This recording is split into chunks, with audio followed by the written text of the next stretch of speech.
What we're going to be talking about here is a new approach that we've taken to interpreting the poems of Rumi, in this case from the Divan-e-Shams, and that reveals a teaching that's been hidden, in a sense, between the words, you might say, behind the words. And this is part of this will be available in a book in around the November time frame is what we expect. It's at the printers now, so it's going to be out soon. And what we're offering here is just kind of a quick introduction of what's covered in the book. So Rumi himself openly says that he hides his teachings. In this case, I tell you a story that can't be spoken, and hide it from observers when I say it. But what does that mean? What is he really saying when he says that? Here's more of the same poem. It's not the full poem, but here's more of it. We're going to, later on, we'll be exploring and showing how to interpret what the poem is saying. He says, I tell you a story that can't be spoken and hide it from observers when I say it. Why is he hiding it? Why can't it be spoken? Except for your ears, no one hears my story, even though I tell it openly amongst people. Why only someone's ears? And why is he telling it openly and nobody else can hear it?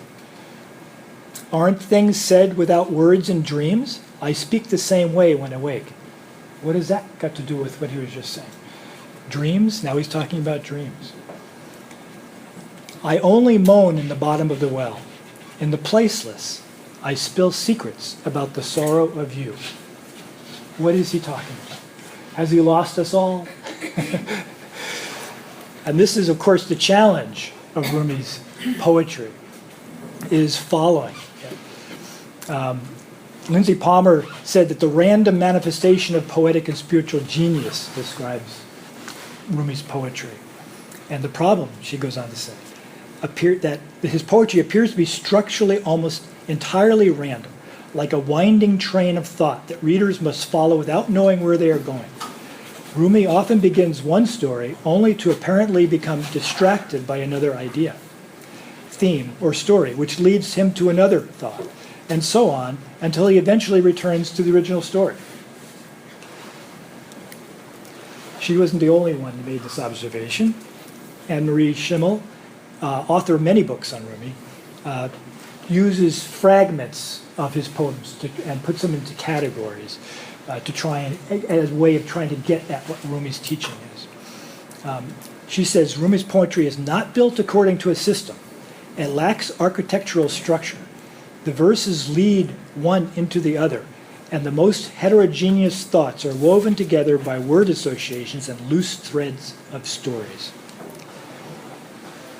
William Chittick takes categories and more in the line of Sufism and the Sufi teachings, and but he's doing the same thing. He takes portions of poems, not the whole poems, portions of poems, and puts them into the categories.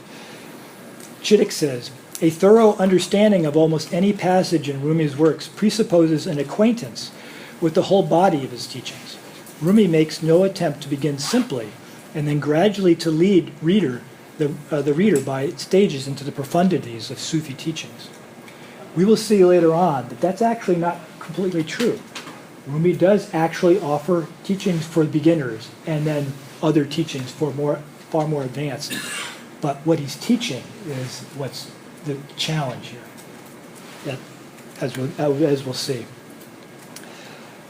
Franklin Lewis wrote also a great book on Rumi's history. He says, Rumi doesn't offer a true philosophical system because the poetic and rambling nature of Rumi's writings makes it difficult to describe any kind of teaching. He says, most scholars remarking upon this point, and they nearly all do, consider it a serious fault, or at least a major annoyance. Anyone wishing to categorize or describe the general features of Rumi's thought will soon come to sympathize with this observation. But it ignores an obvious point. Rumi could have written a more traditional and systematic exposition of his ideas had he wished to do so. Coleman Barks has been famous for producing a number of books based on Rumi's poems. The poems aren't always literal translations. Sometimes they're portions that he has reworked. And he says, the design of this book, which is one of his first books that he came out with, is meant to confuse scholars who would divide Rumi's poetry into the accepted categories. A.J. Arbery, who produced the first English translation of the Discourses of Rumi, talked about the casual looseness and anarchy of Rumi's writings. He writes, "It has become abundantly evident that they represent the impromptu outpourings of a mind overwhelmed in mystical thought, the multifarious and often arrestingly original and beautiful images welling up unceasingly out of the poet's overflowing unconscious." Of course, this helps explain why it's one moment talking about this, the next moment he's talking about that. But as we'll see, there's a lot missing in that picture. Lindsay Palmer kind of summarizes, "Out of all this scholarship, a pervasive trend emerges to read Rumi's poetry in pieces, and occasionally through entire discourses, but never the text as a whole, as a way of organizing and clarifying his teachings, theology, and imagery." So what we're proposing here is that we can now show that Rumi's poetry is not random like a winding train. He knows where he's going. He has, each time he takes a leap, it's not jumping from one track onto another. It's actually part of the same story. The cohesiveness behind what he's saying is remarkable. Trying to clarify Rumi's teaching by looking at only the pieces misses the thing that connects these pieces. And this, what's connecting the pieces is what we're going to be talking about, and why Rumi is writing in this way, or speaking in this way. That's what we're going to be talking about. Our conclusion is that Rumi has hidden clear teachings behind his poems that can now be explained. Franklin Lewis was right. Rumi could easily have spelled out his teachings clearly if he wanted to. He was well known as a scholar in his time. He was quite familiar and well trained in the scholars' teachings of his day. But on the other hand, he seems quite intent on attempting to hide it. For example, he says in his discourses, "Beware, do not say I have understood. The more you understand and grasp these words, the farther you will be from understanding them. Their meaning comes in not understanding. All your troubles, misfortunes, and disappointments arise from such understanding. This understanding is a chain for you. You must escape it to gain anything at all." So, what does he mean? What is he saying? You have somebody like the Buddha who teaches that desire is the source of all your troubles, and here Rumi is saying understanding is the source of all your troubles. What does that mean? This is, all these quotes from his discourses come from my book that I've published on this. Okay, so how do we understand all this? What Rumi is really getting at is, how do we learn something beyond our understanding? In other words, how do we learn to learn? And that's what he's really getting at. And his first lesson that he's trying to teach us is the way that we see can get in the way of our learning. The way that we see. And this way of seeing that I am calling here lenses of perception. And this came from another book that I wrote. It was actually, book was aimed at trying to understand science. It started off with physics, but it quickly led into biology and into neuroscience as well. And it found out that there was a simple way of approaching all these that made them far more easier to understand, that comes under this banner of lenses of perception. Now, this lenses of perception is going to help us understand Rumi in a new way. And it might be easy to think that, that my research in lens of perception was the cause of this. But in fact, my understanding that I discovered while writing the book Lens of Perception came from my extensive study of Rumi's writings. That's where I learned, I suddenly realized as I was going through, that solved the problem, was understanding Rumi's discourses, which I spent 20 years with, till I finally could feel like I understood what he was saying, turned out to be the answer I was looking for in helping to understand science. Now, what are lenses of perception? Psychologists have terms for it. Sometimes they're called perceptual sets. Sometimes they're called schemas. These are unconscious ways of making sense of the world. Everything we see that makes sense, everything we understand, is framed by our lenses of perception. So we'll go into this a little bit more. Before we can understand anything, we must find a lens that shows us how to see that thing. And a good way of seeing this is imagine yourself before you understand something, whether it's a subject in math or a subject in science or a subject in language. Before you can understand, you don't have the lens. But one day you're studying and click, you get it. That's when you have that aha moment. That aha moment, that is the feeling of getting a lens. Now you have a lens and it makes sense. Now we switch lenses all the time. And if you're studying math, you're using one lens. If you're studying physics, you're using another lens. If you come home from work and you meet your children, you speak to them from one lens. It's a different lens than you speak to your boss at work. It's a different lens than you speak to your friends when you're going for a drink. We switch all the time, but we had to learn all those lenses.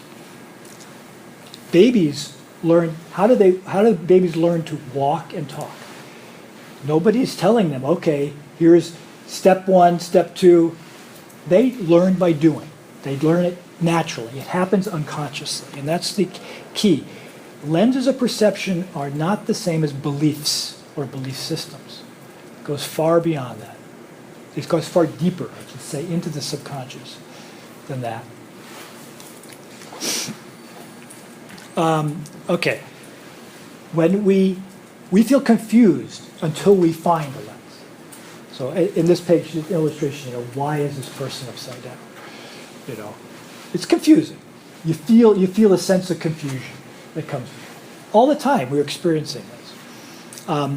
And for example, the world today has changed so much from when we were young as children, when we learned our lenses about the world, that a lot of the world doesn't make sense. And a lot of people think it's wrong. It doesn't make sense. Let's go back. Let's go back to those days when we understood, But it's the lenses, it's the world that has changed, and they need new lenses. And this is what Rumi is saying. There's a new approach to learning new lenses. And what's more important, this is what Rumi wants us to learn. More important that he says is to learn to be comfortable in the state of confusion, the state of not knowing. A lot of people run away from that state. It's uncomfortable. I don't like this. I'm going to do everything to get far away from this. But that state is a sign that your unconscious is actually learning. That feeling of confusion means it's in the hands of your unconscious because it's beyond your understanding. You do not understand it with your conscious mind. So you're leaving it up to the unconscious. And this is what Rumi is trying to encourage us to, just go through this phase, because this is the phase to learning. But there's a specific reason that we often reject it, and that's because, as we'll see now, so now we can go back to that quote where he said, beware, do not, your understanding is what's getting in the way. He's talking about to solve your problems that you have in life. It means finding new lenses. And oftentimes our understanding, the way we understand the world, gets in the way of understanding something that's different, that doesn't fit. And this is what he's talking about here.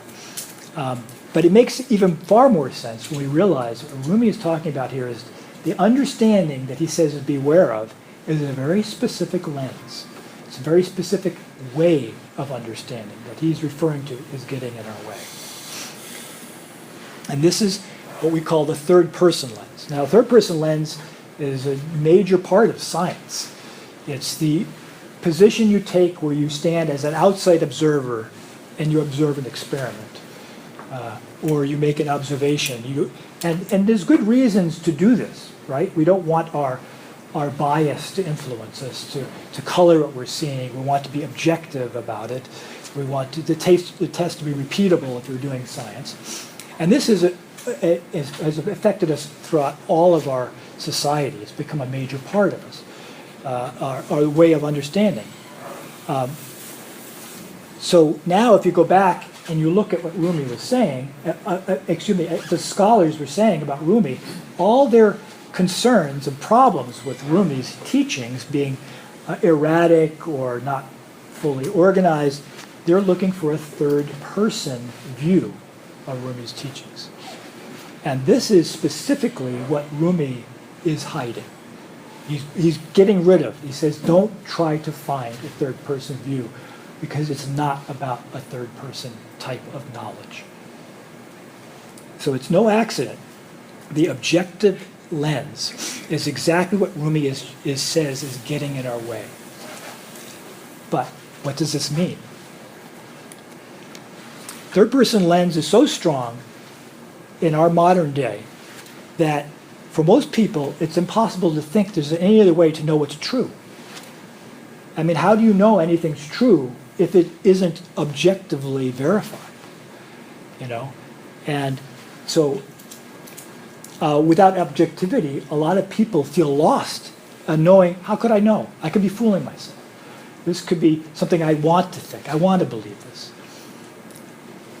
And we find that, of course, lots of our books, our studies, sciences, histories, languages, all these things that we do, a lot of it is based upon what is objective. We live in a world today that's very different than the people lived in thousands of years ago. If people had a major event that took place, like, for example, the 9/11 disaster, the first thing people today wanted to do was, what happened? I want to understand what happened, exactly what happened.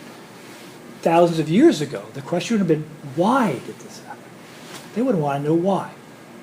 And they would not have trusted the what, because there's too many people telling stories. Today, we have everybody in our society, we work hard to nail down the what, but we miss the why. Third-person lens is a powerful tool for studying outer world, but it falls short when trying to understand our own selves. And Rumi says this exactly in his discourses. He says, great scholars of the age split hairs on details of all matters. They know perfectly and completely those sciences that do not concern soul. But as for what is truly of importance and touches us more closely than anything else, namely our own self, this your great scholars do not know. They make statements about everything, saying, this is true and that is not true. That is right, this is right and that is wrong. Yet they do not know their own self, whether it is true or false, pure or impure. So here's another lens, the first-person lens. Now, Rumi's not trying to say that there's something wrong with the third-person lens or that it's not incredibly valuable. He's simply saying it's incomplete. And he's trying to say that to understand the self, we need, or to understand love, we need different lenses. And perceptions and experiences that come to us, each in our own way, are part of our first-person lens. It's all subjective. It's not objective. You can't verify somebody's first-person perception through science or experiment because it's completely subjective. If your psychologists are running tests, as an example, they have to ask the person, what did you perceive? That's the only feedback they have of knowing what they actually perceived. So the lens which distinguishes self from others, this is the first person lens. And we could say, as looking at it through this lens of perception approach, soul is a viewpoint.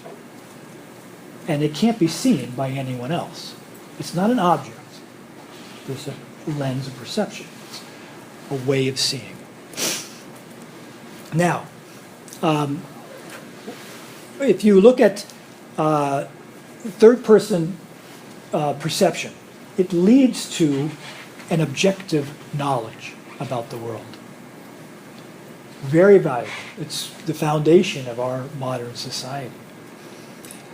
But first person perception leads to a different sort of understanding, and that we could call wisdom. Because it's wisdom that comes through experience. It's not the wisdom that comes from studying objectively, but from your own experience. You do some work for a while, you learn a skill, you learn to play an instrument, you gain an understanding. It belongs to you. You can't give it to someone else. It's a wisdom that comes from first-person perception. And all skills are learned this way, by doing, practice, over and over. Now, we have the objective, third person. We have the subjective, first person. Is there something in between? And the answer is yes, and this is exactly what Rumi is trying to teach, is what's in between. He says, I became drunk. Love said, I'll give you another cup. No other will remain between you and me, so that no other will remain between you and me. He's trying to say here that the love is saying, become intoxicated with love, so that there is no separation. There is no me and you, there's just us together. So, what he's talking about here is something that exists. I'm calling it second-person perception, or a second-person lens. Whenever you see, when you see it in others, when you see the you in others, when you really see them and they really see you. Let's say you're going to return something you bought at a store, and you go up to the desk and say, I have a product to return. It's whatever, it's bad, or I don't like it, or whatever the reason. And the person says, okay, what do you got? Where's the receipt? Okay. They don't even look at you, right? You're a third person. That's third person lens that they're wearing. Versus another person you go up to and say, they want to hear, what happened? Okay, oh yeah, I've had that happen to you. They can relate to what you're saying. You can feel the difference. There's no question about it. Because one person you're involved. They're involving you and you're involving them. There's something that's happening between you. And the other is not. Second person lens. Now, how do you get to know another person? You don't get to know them by knowing their vital statistics, how tall they are, what day they were born, what their hair color really is, Things like that aren't going to tell you a whole lot about who they are. But finding time to be with them and lose yourself with them. In other words, have some form of a relationship. You get to know them in a way you can't know them any other way. But what's very curious about what you know is that what you're knowing about them is not how they are by themselves. It's how they are with you. Right? So it's not objective. It's not how they would be on their own or with somebody else. It's how they are with you. But you come to understand them in a way that can't be understood any other way. It's a whole different dimension of understanding. Outsiders can't observe the invisible feelings passing between people in relationships. It belongs to those people. It's shared by them. So outsiders they can maybe observe some of the effects, but they really can't observe those feelings. So it's not objective. But it's not subjective either, because it doesn't belong to one person alone. It is something that's shared. A relationship is a shared experience. So it doesn't belong to the category of saying it's subjective either. It exists as something real. And this ties back to exactly what I had discovered when I was doing my work on lenses of perception. To understand things at the level of quantum physics, you're dealing with things that are not objective, yet they're real. And they're real as relationships between particles. So that was the discovery for me. I found that Rumi had understood this years before. Rumi says, "Look how close your soul is to mine. Everything you think about, I know. Friends know each other's inner self. I wouldn't be a true friend if I didn't know." Over and over again, Rumi points out the differences between second person and third person. Understanding with the mind and objective knowledge versus second person relationship knowledge or wisdom. And the wisdom came from second person. You could call it the wisdom learned through love. You could call it that. Here's a quote from Rumi. "Mind says, 3 dimensions are the limit. There is no way out of this world. Love says, there is a way, and I've taken it many times." Now, what is he talking about? 3 dimensions, clearly the objective world. And as long as you're only using a third-person lens, you're in this world and there's no way out. That's it. You're in this world and there's nothing else. Love says, no, there's a whole other dimension. Takes us out of this objective world. Mind says, don't step on that path because losing yourself only brings thorns. Love says to mind, all those thorns are in you. In fact, as you'll see later on, losing yourself with another person, or losing yourself in the work you love doing, or losing yourself in any other kind of relationships is exactly the way out, is exactly what Rumi is talking about. Silence the mind. Pull the thorn of ego from your heart to see the bed of flowers within you. So we can see that he's talking about a different type of way of relating and way of understanding. So Rumi is writing in a language that seems difficult to understand if you're trying to understand it with your mind, with your third-person logical, deductive thinking. You can't decode the message of love that way. It's a dance, it's not an object. Rumi is asking us to become lovers. Lovers of relationships, lovers of life and the dance of life, the way life changes, takes us by surprise just when we think we know what we're doing, throws us a little twist, so we have to learn something new. Lovers of exploring new things, new secrets, new ways of understanding.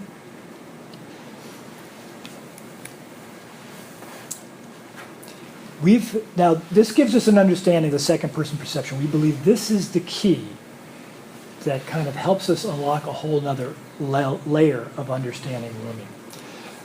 And we found from this 3 lessons that really help us when we were going through the poems to interpret the poems and to figure out what they were saying. And the first lesson is everything is personal. Now this obviously makes sense from a second-person experience. Everything is personal about it. There's nothing impersonal at all. It's all personal. That's what a relationship is about. And the thing is, you can look at Rumi's poetry and you can now, with this lens, you could say all of Rumi's poetry and discourses, all of his writings, he's always speaking to someone about something specific. He never talks in general. And this is the thing that was the other scholars studying Rumi were all frustrated by. He never had general discussions. That was not what he was interested in. It was all about this second person wisdom that he was trying to teach. Everything was personal. And this helps. Once you know that, then you can start, the first question we would start asking is, who is he talking to? Because the poem is always being talking to someone. or it could be a room full of people sometimes. We've seen cases like that. But he is very specific who he's talking to. And then the question is, what specific issue is referring to? His poem may seem like it's jumping around here and there, but it is always very specific. Once you see it, it all ties together. Here's an example. This is from Rumi's Discourses. Rumi says, "We are like bowls on the surface of the water. The direction in which a bowl moves is controlled not by the bowl, but by the water." Now, that, by itself, that language is very poetic.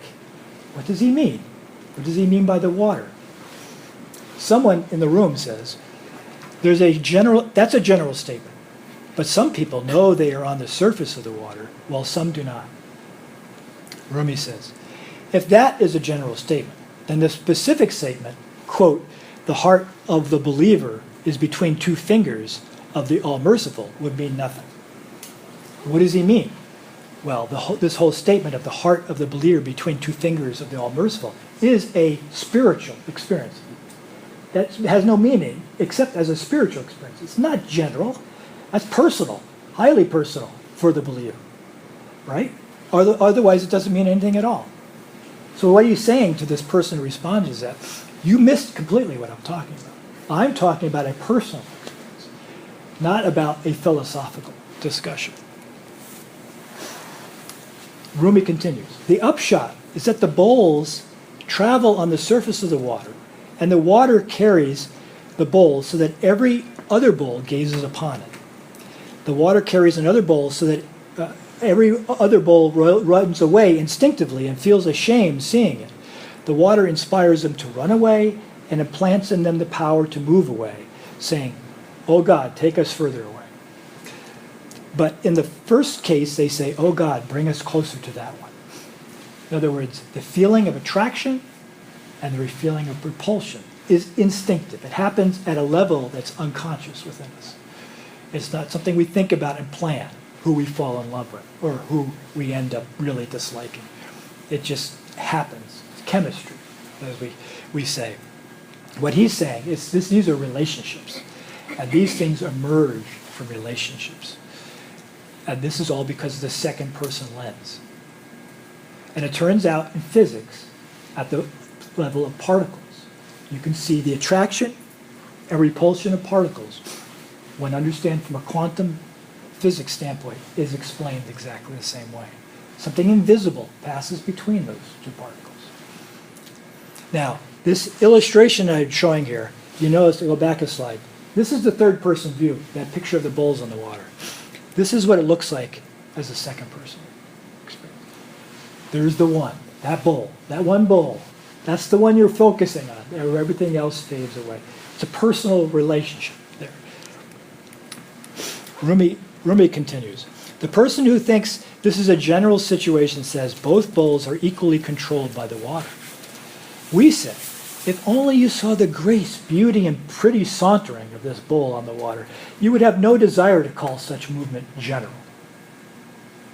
In the same way, no lover would say, my beloved and I are co-partners in work, dung, and filth that come from two people sharing a space with bodies that decay.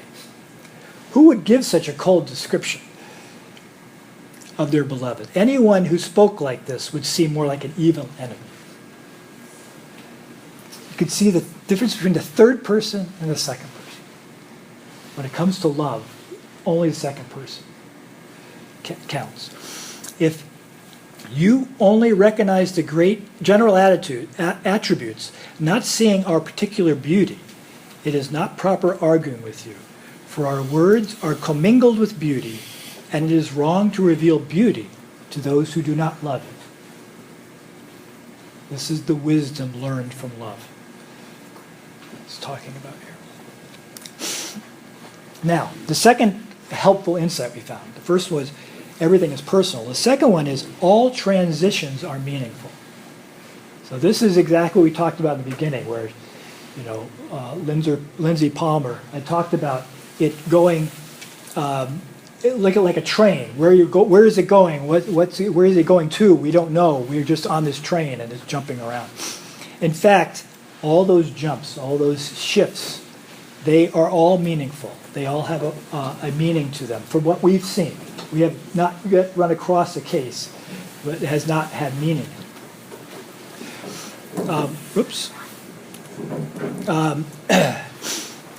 If we use the third person lens, though, it's very hard to understand because he is literally jumping into what seems like another dimension, from one dimension to another dimension. So we need to understand it like you would understand a friend. If you get to know a friend well enough, they can start telling a joke, and you know not only what they mean by the joke, you know exactly, understand their humor, but you probably also know why they're telling the joke, why they leaped to that joke because you're what you were talking about before.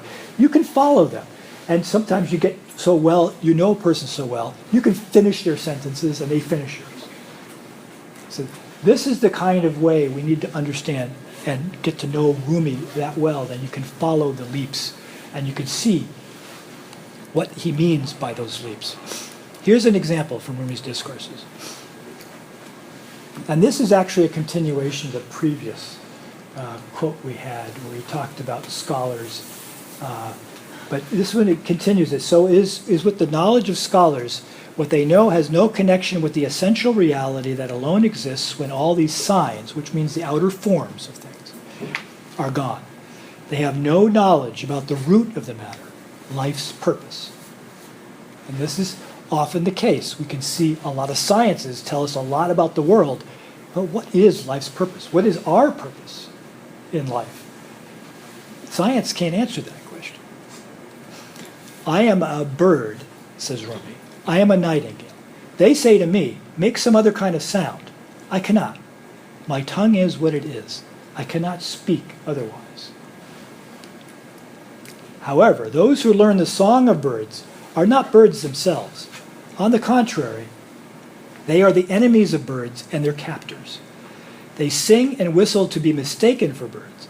Ask them to produce a different sound and they do it, because the sound is merely assumed by them. It is not truly their own. Like the scholars, they are able to sing other songs because they have learned to rob those songs and to show off a different tune stolen from every breast. Okay, now that quote, using a third-person lens, you say that transitions don't make sense. He's talking about scholars in the beginning, and then he suddenly says, I am a bird. And I can't sing anything else but my song is a bird. However, if we get to know Rumi and see Rumi's transitions and understand that those transitions are second-person transitions, in other words, they're personal and they're meaningful. He's saying something meaningful when he shifts. That we see that what he is trying to say here with all of this is why he is different from other scholars, which is why his teachings are hidden in a way that's so difficult. He's explaining why. And he's saying he can't do it because he's a bird that can only sing his own song. It means personal song. Song that's coming from him, really his own song. Whereas scholars who study the world take that knowledge in and make it their own, but it really belongs to the world. It's not really their own song. It's a different kind of song. It's a different kind of knowledge that's gained. Rumi's talking about something that so personal belongs to you.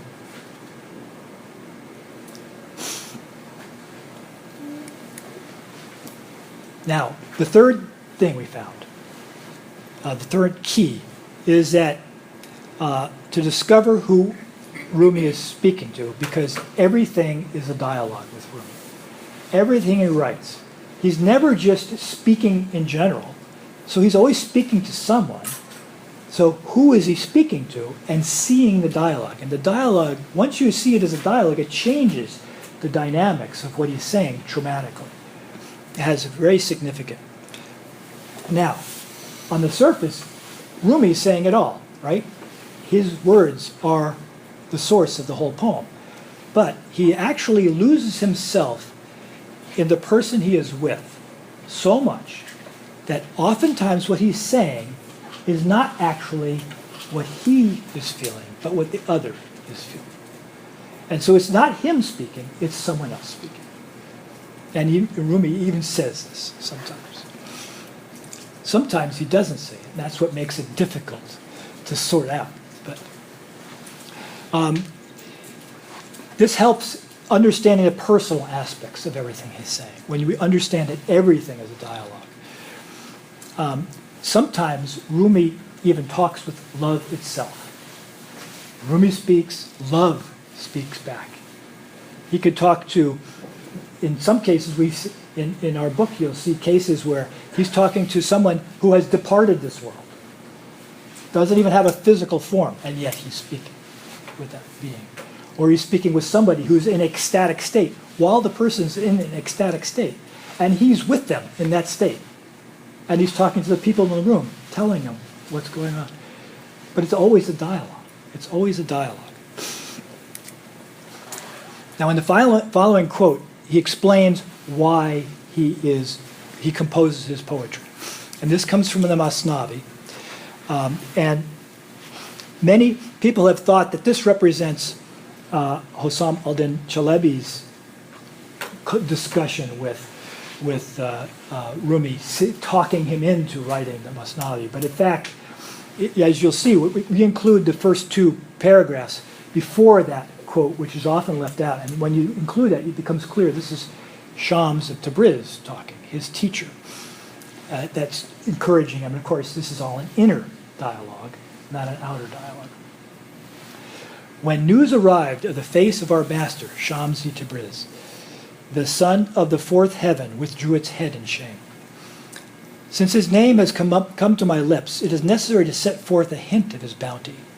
He says, for the sake of our years of companionship, tell one of those sweet ecstasies so earth and heaven can laugh with joy, and the intellect, spirit, and vision may increase 100-fold. So Shams is encouraging Rumi to share some poetry. I say, that's Rumi says, don't lay tasks upon me, for I've passed away from myself. He's lost himself. My apprehensions are dulled, and I don't know how to praise. Anything said by one who hasn't returned to consciousness, if he holds back or exaggerates, it all sounds unseemly. How should I, without a vein of mine being sensible, describe that friend who has no equal? The description of such separation and heart's blood, please leave for another time. Shams answered back, feed me, for I am hungry. Make haste, for time is a cutting sword. A Sufi is the son of present time. O companion, it is not the creed of the way to say, tomorrow. Are you not a Sufi?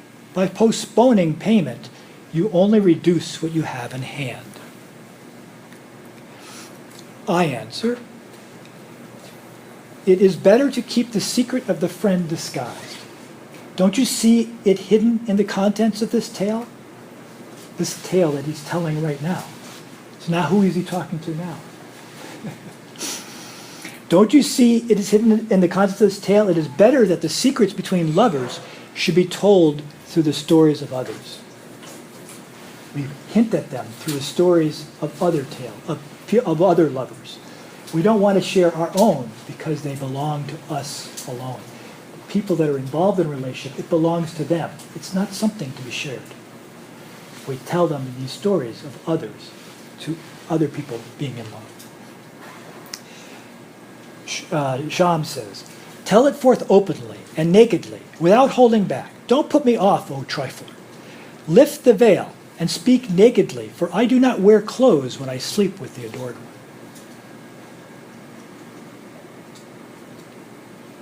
Rumi says, if his veils should fall from your vision, no part of you would survive, neither your bosom nor your waist. Ask what you wish, but ask with measure. A blade of straw will not support the mountain. If the sun that illuminates this world approaches a little closer, all would be burned. A blade of straw will not support the mountain. If the sun that illuminates this world approached a little closer, all would be burned. Do not ask for trouble, turmoil, and bloodshed. Say no more about the son of Tabriz. Now, in the original text, it's not easy to see who is saying what. What you see is he said, he said. So who is the he and who is the... This is where the challenge is. But when we get into the poems in Divan-e-Shams, there's no he said, there's no she said. There's just lines. And you have to be able to recognize when these lines are shifting, they're shifting from a different perspective. And that's what made it so difficult to see this in the past. But once you understand everything as a dialogue, and then once you see the dialogue, look in this case with Shams talking with Rumi. If this was just all Rumi talking, it would have a totally different meaning. The fact that Shams is urging him on to speak openly, and Rumi's saying, but I can't. How can you? This is personal. This is too personal. How can you? That dialogue itself is revealing openly exactly what Shams wanted him to reveal, while hiding it at the same time. So, we now have, with these lenses, with these ways of seeing, we can now go back and see what Rumi was saying in the original poem that we had talked about at the beginning of this presentation. But to understand it, we can't be understanding with our mind. We have to leap into the ocean, in a sense. Leap into the relationship that Rumi is trying to open up the door for us. So let's go back. I tell you a story that can't be spoken, and I hide it from observers when I say it. The beginning, as we started with this poem, you would say the question is, okay, what is the secret that Rumi is hiding? What is he trying to hide? And who is Rumi talking to? He's saying you in there. So he's talking to someone, but who is he talking to? And who is this you? We don't know yet, because it's just the very beginning of the poem, and Rumi reveals these things as you go along. You have to start with, what do you know? What you do know is you're in a state of confusion. You're in a state of saying, I don't understand. And that's exactly where Rumi wants you to start. Because you do not understand. Once you realize that, then you're open. Now you're learning. But one of the things he says is outside observers don't know. Now that makes sense. Third-person lenses won't work. That's what he's saying there. Why can't observers understand the story? Why would Rumi hide it from them? Who knows the story he is telling? These are all questions. We don't know the answers to this. The next lines come. Except for your ears, no one hears my story, even though I tell it openly amongst people. Now we have a little more information. The person he is speaking to hears the story, but other people miss it. In other words, he's not actually intentionally trying to hide it. It's just that not everyone can understand this. But the person that he's speaking to knows exactly what it means. Now, what is he actually getting at when he's saying that? There's a portion from the discourses here that gives an insight that I think helps explain this. Rumi says, those who truly understand a little understand much. Of one thing, many things. Of one line, whole volumes. It is like when a group is seated listening to a story, but one woman knows all the circumstances, having been there when it occurred. From the first hint, she understands it all. She turns pale, then crimson, changing from one feeling to another. The others understand only as much as they hear, since they do not know what really happened. But the one who knows understands the whole story, from even a few words.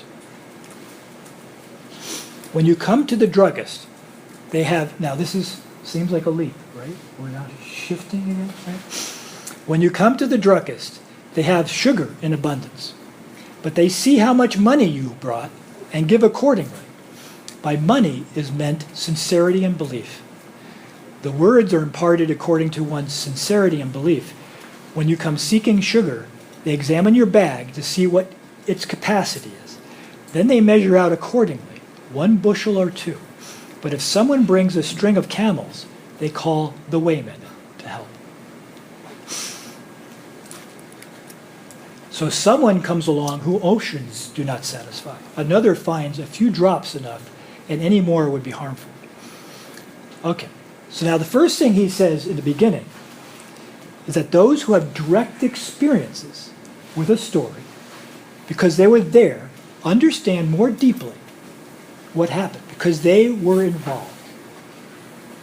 They understand another dimension that outside observers will never understand. They were there. They know what that means at a level that others don't see, outside observers don't see. This is saying, once again, it's personal. This might explain in this poem why only one person understands what Rumi is saying. He or she personally experienced the story and knows it so well that even a hint is enough for them to nod their head and smile. So who he's talking to knows this from personal experience, what he's talking about. Now this suggests that the story Rumi is talking about must be learned from personal experience. It can't be learned from objective study. It has to be learned personally. And in his case, quite specifically, the personal experience of being in a relationship. And he's talking here about a spiritual relationship. The next thing Rumi says is that if you have sincere need and belief, you'll be given more than those who, with no need or belief in what is being given. This is where the shift took place. Suddenly he's talking about, how much you have, what's your capacity. What is he talking about? He's actually talking about the same thing he was in the first paragraph. He's talking about spiritual capacity and spiritual experience. Have you had spiritual experiences? How do you have the capacity for understanding this spiritual language that Rumi is talking about? And if you don't, then you're going to miss what he's saying. But if you do, you will understand what he's saying. It'll be like he's speaking to you, and you will feel it. So some people hear the spiritual nature of Rumi's poetry, while others miss it. He's not trying to hide his teaching. He's only saying that what he's saying can't be said any other way, and it can only be understood with that personal experience, as if you were there. The next two lines. Aren't things said without words in dreams? I speak the same way when awake. Now this seems like a total shift, right? He uses the same method used in dreams. But what does this mean? Now, few people understand dream language very well. And this is one of the things when I spent years and years with Rumi's discourses, it did change my understanding of dreams. And Farzana Mitra, who worked with this book with me on this that's coming out, we have noticed personally how it's changed our ability to understand our dreams. So this is more, Rumi is saying, is actually quite accurate. But what does he mean? Dreams are symbolic. They come in symbolic ways. They're not saying things literally. They're saying things symbolically. They almost always refer to something that's happening in our life, but it's hidden. It's hidden from our conscious mind. And it's bringing it up in a way to help it become awakened into our conscious mind if we're ready to see it. Rumi is suggesting that the purpose of our dreams is to evoke awakening within us the same way his poetry does. He's speaking his poetry in the same language as dreams because they are also leaving like seeds of thoughts. We don't understand. We don't completely. We're a feeling of confusion. But there's a feeling that it's something there. And those things eventually do lead into something, an understanding. And that's when we have another aha moment. We finally get it. We see a link. We see the connection. Our subconscious sees new insights before our conscious mind does. Dreams use a language that allows our conscious mind to grasp the meaning of it, and if and only if we are ready. If we're not ready, it doesn't make its way into our conscious mind. It stays in the subconscious. It shows up in our dreams. His poetry evokes these same feelings and emotions the same way dreams do. His words awaken what is hidden in our subconscious. It enters our conscious awareness if we are ready.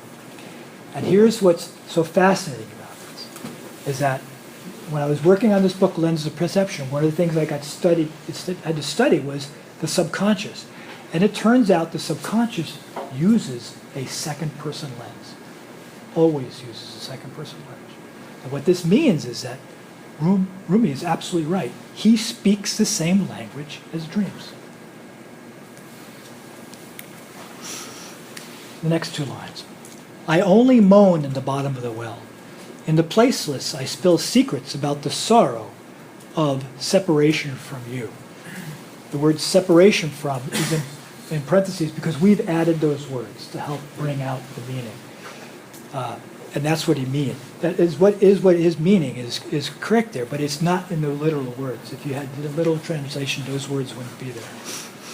Now, what is he talking about here? Because once again, he's made another leap.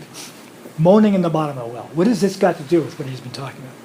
The first line Rumi is referring to is a story about Prophet Muhammad's cousin, Ali. He had been going through major spiritual experiences of his own, but he knew he could not share those with others who did not understand them. If they hadn't had those experiences, they would just be looking at him strange and thinking he had gone crazy or something. So he went out of the city and he went into a well, into the bottom of the well, and said those secrets out loud. Of course, nobody else could hear it. But it turns out that nearby the well were these reed plants growing. And the reed plants heard all this sorrow and feeling and all the love he was experiencing, his spiritual experiences. And the story goes that when those reeds were cut and used into flutes, they played the most beautiful music because all the sound of sorrow was in those reeds. It turns out that Rumi tells a story that's almost identical at the beginning of his book, the Masnavi. It's called The Song of the Reed. Listen to the reed tell its tale, complaining of separation. Quote, now this is the reed talking. What is this quotes? Ever since I was parted from the reed bed, my song has caused men and women to moan. I search for hearts torn by separation, to sing of the pain of love's desire. Whoever is far from home longs for the time of reunion.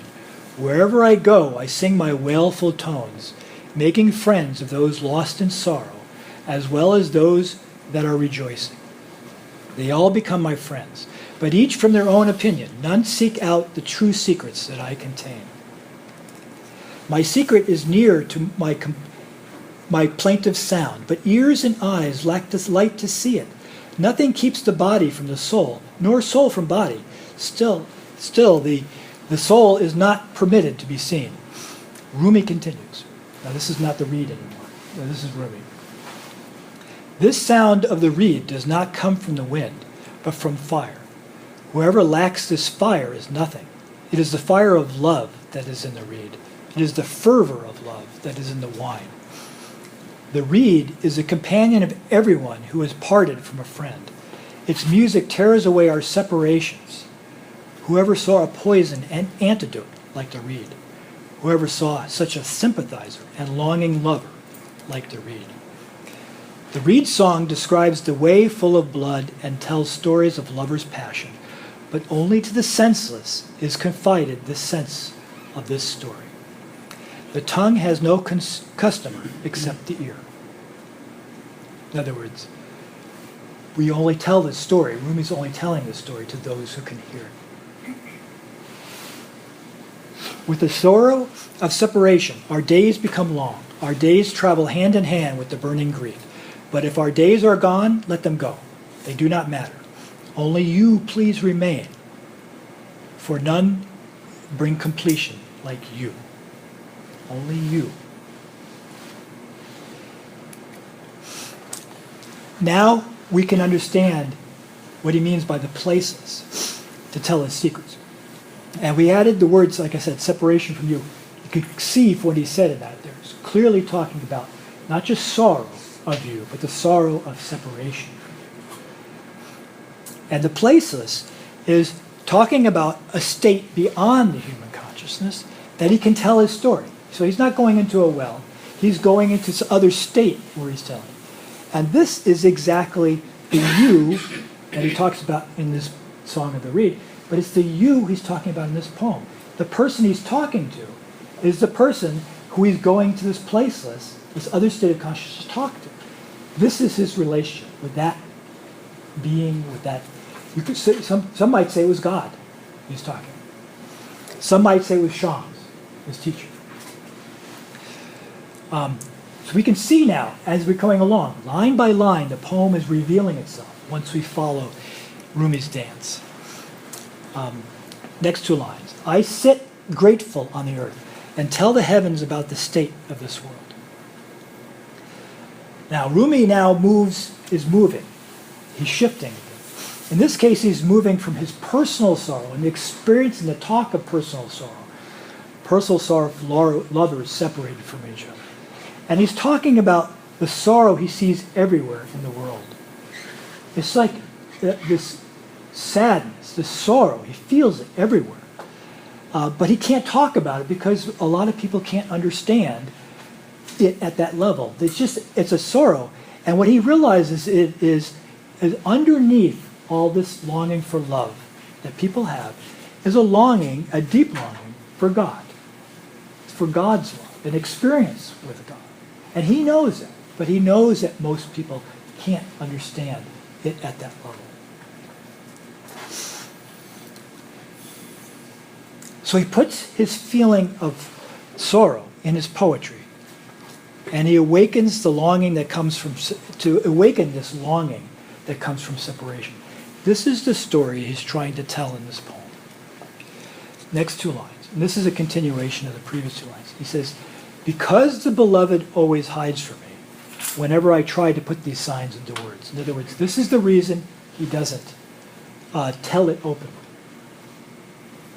Once again, the poem shifts. This time Rumi is telling us that he hides the deepest inner meanings in his poetry because every time he tries to say it openly, objectively, the beloved leaves him.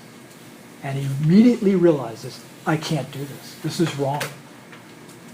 I'm breaking a connection I have to say this. I cannot say this. That's what he's saying here. This is why he says only the song that is his song. Remember? I'm not a bird that robs from other songs, but only my own.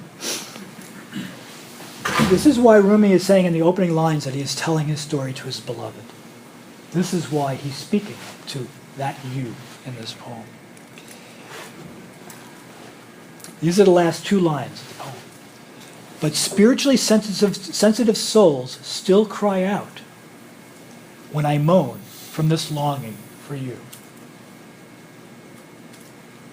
He knows that he can't explain the depths of this story to anyone, but he knows that it does carry the love and the feeling, and people will hear and recognize. And it will awaken, like dreams, eventually, into an understanding. And that's why he says this. Now, if you really listen to what he's doing with his poetry, it's not the normal way we use language to get across information or get across an understanding. He's using poetry more like music that moves us. And what comes through is something far more between the words, between the lines, that isn't in the objective words and the objective sentences. If you watch closely what he's doing, he is not just saying something, he is doing something with his poetry. And he actually has some discourses where he talks about the difference between action and words. A conclusion. If this poem brings tears to your eyes because it feels as if Rumi is speaking to you, then in that moment your face will turn crimson because you know. If this is what you experience, if Rumi's poems reach across time and space and touch you, how do you explain this to someone else who hasn't experienced it themselves? This is the secret, the gift that Rumi is giving us. And no words can describe it, because we only find the hidden meaning hidden between his words when they evoke this deeply personal experience of love within us. When it becomes that personal for us, then we know. So that's, hopefully you understand the poem. Thank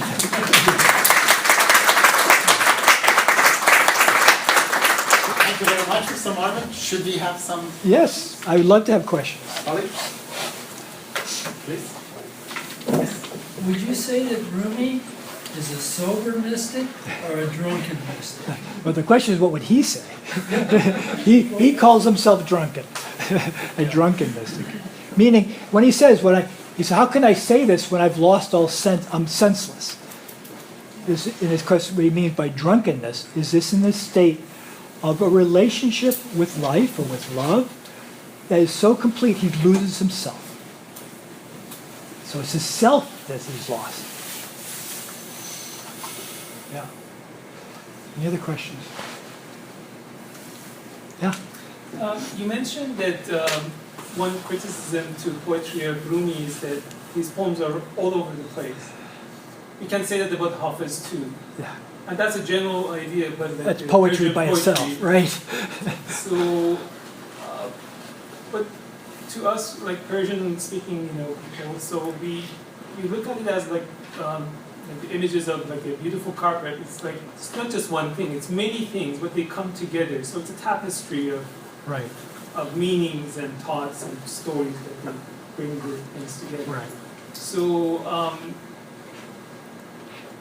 is that how you see the poetry of Rumi, that it's all over the place? Or is it No. a hidden meaning by talking about unity? All those things that seem to be all over the place, they're all tied together by threads. And that's the thing that's different. But what's I think was remarkable is I think Rumi was very conscious of what he was doing. He wasn't in this state where he was so lost that he wasn't fully aware. I mean, think about this poem. From the beginning to the end, it had one arc. He had one subject. And he seemed to know, he was fully aware, physically. He wasn't lost when he was jumping around. And that's the difference. And some of these poems, it's remarkable just to see how well he understood exactly where he was going and what he was saying. But the thing that is it's quite clear, Rumi knew that at a minimum, he wanted to evoke this feeling of, I don't know what he means. Because there's a beauty in that.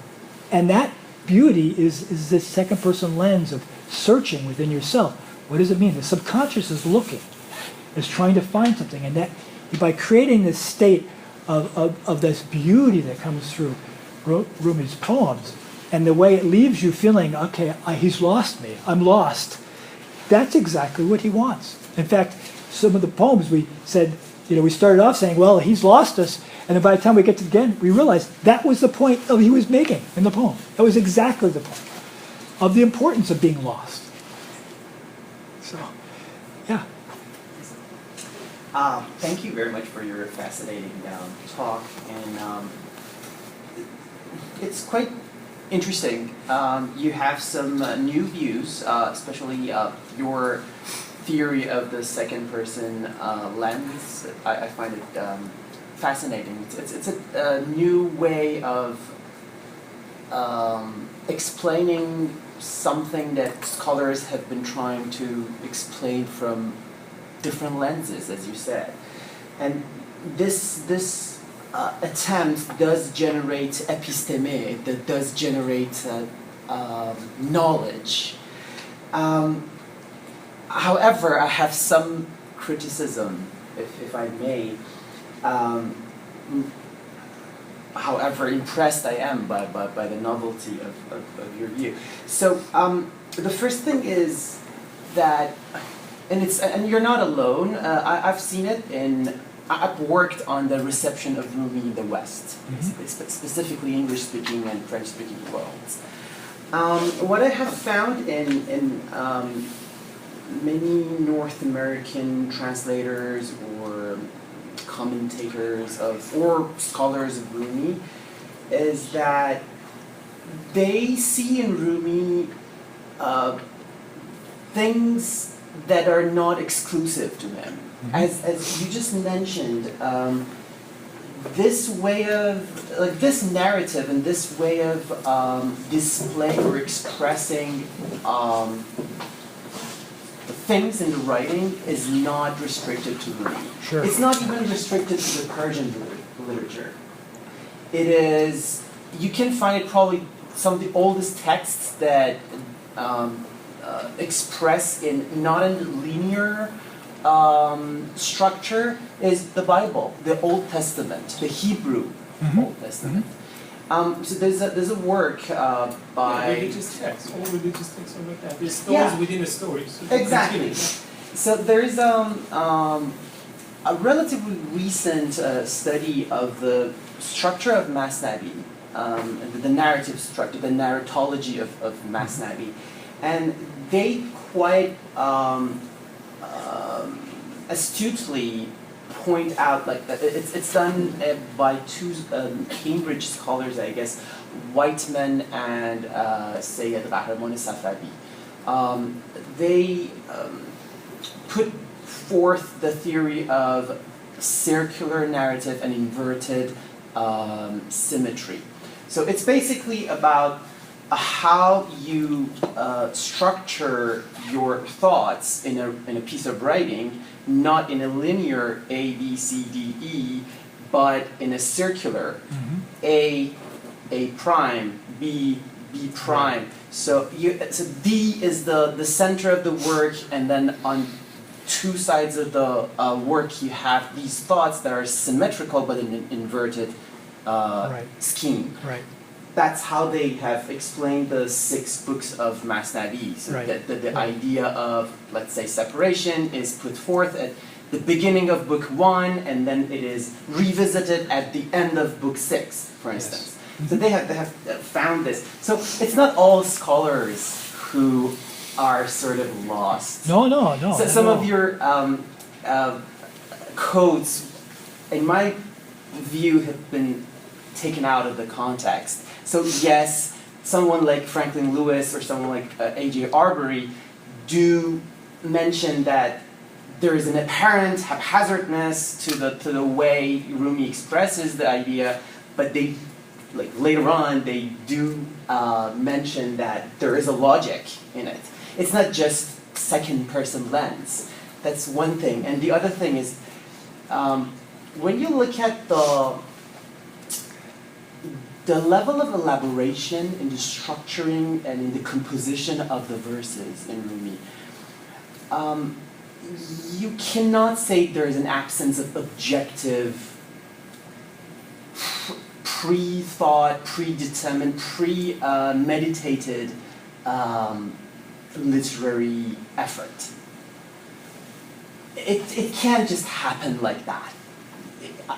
I'm not a big fan of this legendary narrative about Rumi dancing around a pillar and just flowing out poems. It's just doesn't make sense. Maybe I have the wrong lens. I have the scholar's lens. The third. He was well educated. He was a well educated person. He knew about poetry and the ways poetry was written. Yes. Yeah. In fact, what we see is someone who is different from some of the other poets in that he had a wild nature that kind of wandered away from the poetic structure at times, showing that it was more emotional for him. Exactly. But that distinguishes him. And that happens a lot. It does. It does happen a lot. But he knows what he's doing. Yes.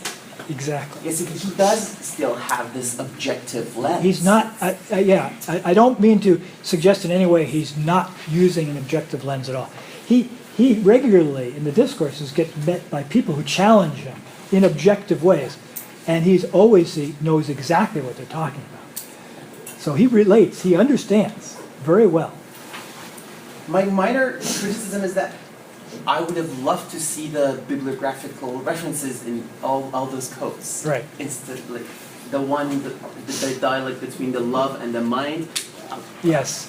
Maybe you can In show our me book, later. in our book, you'll see that there's all. Okay, perfect. It tells you exactly what poem those that came from the Divan-e-Shams, but it tells you exactly what number it was. Thank you. Yes.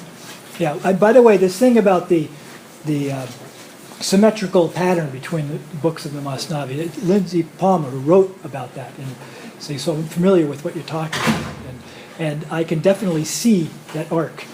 It's something we can see, but I don't think not trying to suggest here that there has been tremendous stuff that has come out from the scholars in Rumi. We love all of those books. I think every one of them brought out something valuable, and I learned something. It helped me understand Rumi better. But I think the point is that this is another way of looking at it that brings another layer to the meaning, and I think that's the point we're trying to get at. One thing exceptional about Bonadi is that he sees love as a pathway, as a sensory pathway. Like we have like 5 senses, but for poets, we always considered that they had far more pathways of understanding. So instead of saying, second lenses, or third lenses, second person lenses, or third person lenses, how about we look at love as a way of, like a sensory way? So would that be like a better way of explaining that the way that he sees things? I think Rumi definitely sees that experience happens at a sensory level, but it's not limited to the sensory level. It goes much beyond that. That's why he says we're not limited by the 3 dimensions. Love knows the way out. It goes beyond just the physical. And in many of his poems, you'll see, he's talking about relate to it. Yes, you can relate to it at the physical level, physical attraction, physical sensory, relating, connect, this contextual involvement that pulls us in. Sometimes it's called a sense of the self involved, the feeling sense. So can love constitute a lens? That you can look at the whole life and creation, everything through that lens? Just say, I'm looking So the way Rumi is teaching it is a lens. And it is a lens that leads us if we follow it. A lot of people will follow love until it's painful. And then they stop. And what he's saying is don't stop.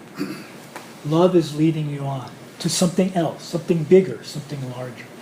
And that's what he is So saying. based on your studies or research, what other lenses you came across to discover that besides, So when I was writing my book, what I discovered was that these 3 lenses, first person, second person, and third person, are the fundamental lenses. And you don't need, everything else fits into those categories. But for example, first person lens is always singular. We're always seeing from one viewpoint. Even if 1,000 things are going on in the room, it comes to us as one experience, right? That's the nature. Second person lenses are never singular. There's always in parallel. There are always all these things going on. This is related. I have a friend. Should I go to lunch with them? But wait a minute, I've got this other thing. Or should I be getting a gift for my child, for their birthday? All these relationships are at the same time. They're in parallel. And at the quantum physics level, this is called superposition, where these relationships between particles all exist at the same time. It all ties back from every aspect. That's one of the most amazing parts about what Rumi is teaching here. It is not just about how to understand love poetry. It's how to understand life. All aspects of it. So, yes. Well, thank you very much for your inspiring presentation. I had an observation building on what my colleague raised. I think it's profound that you talk about how sort of third-person knowledge is not sufficient. And linked to third-person knowledge is observation, is a kind of visual knowledge. Whereas, and in the verse that you cited, it says, eyes lack the light to see. Yes. So the visual metaphor and mode of acquiring knowledge is sufficient. And his focus is on oral, that is ear, needs ears, again in that verse that you cited.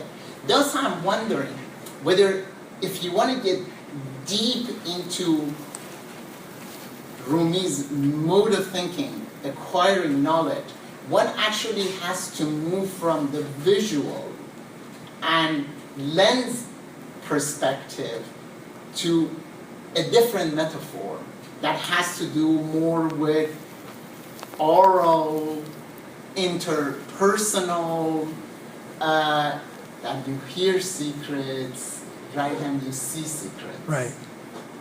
No, we've run across some poems where he actually talks about the two, the light. And you cited one. Yes. Yeah.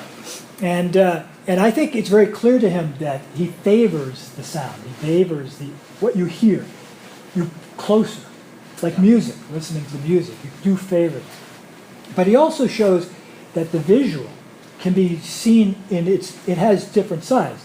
There's the observer vision, and then there's the seeing your lover vision. And the one brings a very different experience than another. And so he's saying that visual is not unconnected to the second person lens. It's not always fully an objective lens.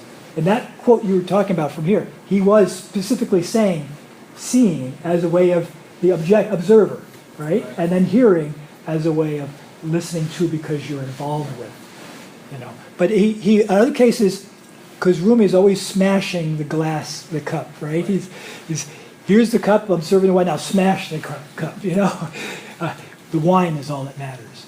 And that's what he comes back to. So he will also show you that the visual is sometimes very much a part of a second person lens. Yeah. Good. Any other questions?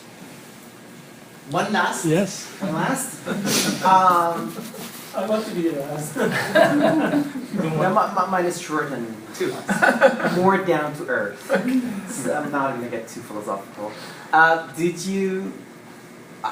did you translate Fiha Mafi? Did you translate from Persian? Do you read Persian? Or No, you I don't. went I started with Arbery's. Arbery's work. Yes. So And it's a retranslation? it is, but I also involved somebody with Farsi understanding before I published it. She happened to be a direct descendant of Rumi herself, and her father. She was living in Iran, and she's now in the United States. But her father was a professor, and had the documents to show his connection. But anyway, she went through it, and the first thing she said is, "Fihi Mafi is very hard to understand." It is very hard to understand. And when she read it, title. I know, but I have an explanation for it. Okay. You'll see, it ties in. What is your explanation? Well, the normal would be, in it what is in it, Yes. would be a more literal translation. But I believe he's using the term at many levels. He's not just one level. You'll see. So why did you get only one level? By translating not literally, you're choosing one of the 10 different meanings that can be understood at different levels. Well, to understand what I chose, you'd have to understand all the levels and why I thought it was And appropriate. you have to buy the book. I can show you. It's in the book there. It's at the end of the introduction. But anyway, what we were just talking about. The title. That's it. Yes. Okay. Yeah. And how you. So anyway, that's how I did I worked on the book, starting with Arbery's translation. I'm thinking I know there's more to it. He's missing something. A lot of this does not make sense. A lot of it, and so I just started working with literally 20 years. I spent time with it on a weekly basis, going through it, and then I decided I'm going to rewrite this to help me understand. And that was my first version. And then I invited a room full of people. Some were half were Sufis, half were other lovers of Rumi. And we sat down together, and I started showing, and I realized I had missed a whole bunch. I started all over again. It took me another 5 years to rewrite it. So this is where my understanding, and finally I felt like I do get what he's saying. It makes sense. And so that was what I came out with the translation. And when I showed it to this Iranian lady who was reviewing all this, she said, I now understand Fihi Mafi. And we've had, Farzad and Mitra have had a number of classes with people who are Farsi-speaking people have looked at that, and they take the original Farsi, and then they look at my translation, and then they look at the commentary I write, and they go, this is right, this is what, now it makes sense. Your So- interpretation makes sense. Yes. We have two last questions for you in order to be the very last. Excuse me, I am my English very bad. I am understand, but I don't speak. But I want to say, poetry isn't translated, can't translate. Mevlana Celaleddin said, "Men deyip Kur'anem, eğer ki can darem, men hak rehi Muhammed muhtarem, eğer nakbet cüz inkes ez güftarem, bizarem ez ube zan suhan bizarem," said. Suhan bizarem. Suhan. My Turkish version, excuse me. I want to see photograph. En azından. At least. Yes, photograph. Translate birisi bana yardımcı olsun. Türkçe, sen bana söylemek istediklerimi söyle. And everything is not personal. I think. Seküler yorum. Seküler yoruma kayıyor böylece. A secular like view or interpretation. Yes, Mevlana'nın böyle yorumlanmasını çok doğru bulmuyorum ama yine de çok teşekkür ederim. She thinks that the way that you are like interpreting Mevlana's or Celaleddin's ideas could be considered as a secular interpretation of his beliefs, and she said that she doesn't like that. Right, thing. right. I understand. I understand. Spiritual, nonetheless. Yes. Right. Yes, I mean, it's more of a universal spiritual perspective. Oh yes, I am agree Yes. with you. Universal, spiritual, yes, Right. and Yeah, but Rumi had a remarkable ability to speak on many levels at the same time. yes. And he's put a lot of his language in a way that for people who were devout Muslims, it meant something to them. And he was speaking to them in language they understood. And for others, he spoke at a language they understood. And this is where I felt Chiddick was wrong in saying he never starts with beginner. Wherever he's speaking to somebody, wherever they are, if they're a beginner, he's speaking at their level. Yes. If they're advanced and way beyond, he's speaking at their level and urging them to take another step. He's always wherever they are. So I think he absolutely, we have some poems where he talks about people on their way to the Kaaba, right? And a pilgrimage. And he's urging them to realize that they don't have to go anywhere. What they're looking for is deeper than that. It's right here. The beloved's right near. But he's not saying don't go on pilgrimage, right? He's not actually saying that. But he's saying understand there's an inner side to the pilgrimage that you're missing. And if you don't get that, then you've got nothing. Universal and Yes, exactly. He had a real deep respect for the Muslim tradition, and it shows in a lot of his writing. But he also recognized the universal understanding that In a sense, speaks- goes universal Yeah. with it rather than That's right. making it particularistic, That's right. exclusionary. yes. So, Would you agree with me that we discussed about like the love and lenses? You mentioned okay, love can be a lens. However, it would actually means that it now depends on our eyes to see through that lens. However, based on my understanding, I wanted to make a correction that love is an entire independent pathway of understanding things. So almost like a sixth sense. Like you have vision, hearing, everything else. Now love can be an entire, independent pathway of understanding things in life. That's how, modality sees things. So it's beyond the lens. So why should you just limit it to a lens? I think when you use the word lens, I think what you're thinking of it is in terms of a lens like studying math or studying, language or something like that. Like a filter. Those lenses are different. They are pieces. And love, in a sense, is a much deeper way of understanding the second person lens in all its capacity. Because whenever you're involved in a second person lens, whatever kind it is, there's some aspect of love. How does a baby learn to walk? There's some love in what they're doing. How do they learn to talk? There's some love in seeing somebody respond to their babbling. And then some of that is part of what brings about that. But the love part is, you might say, the roots of the roots of the roots, right? As Rumi would say. Well, please join me to thank Mr. Marman.